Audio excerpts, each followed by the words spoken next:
what do you think happened here?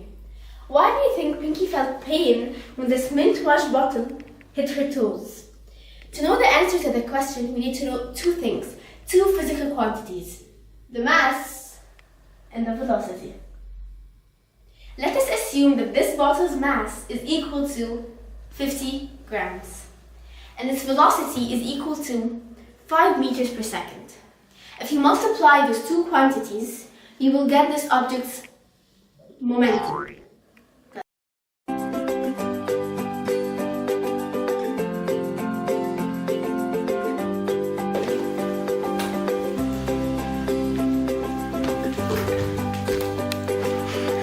We took in physics today something called impulse. An impulse is a change in an object's momentum.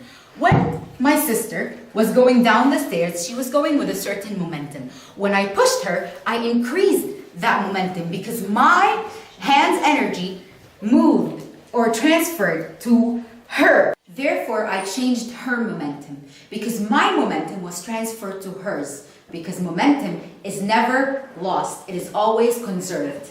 And by pushing my sister and changing her momentum, I acted as an impulse. 1. Impulse is delta P, the change in momentum.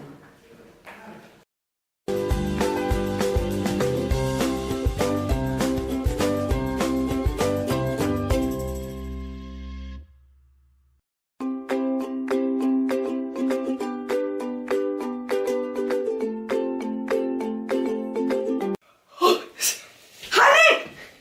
Come, you have to see this. You have to see this. Okay, come here, come here, come here. Look what happened.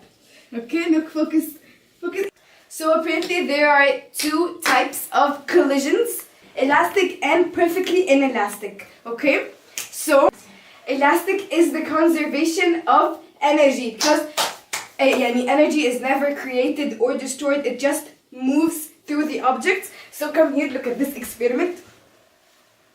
Okay, so they have the same mass.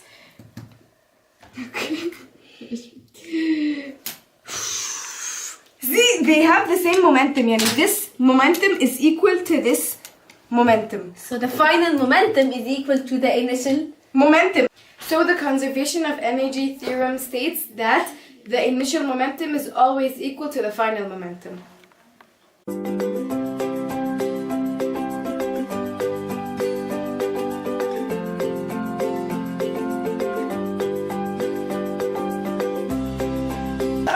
What is your business? Why is this apple here? I want to eat it. I'm going to show you something very cool. Notice and note this arrow's velocity before it hits the apple. It is easy to analyze perfectly inelastic collisions because these two objects initially become one. So the final formula for inelastic collisions is the two masses of the two objects added together times the final velocity. So let's say the mass of this arrow is 40 kilograms, which is 40 grams, which is 0.04 kilograms. So is the apple. When both become one object, their final mass is 0.08 kilograms. Multiply that by the final velocity, which is 10 meters per second, and we get 0.4, which is the final perfectly inelastic collision. Today we learned about momentum, impulse, Elastic collisions, inelastic collisions, and conservation of energy.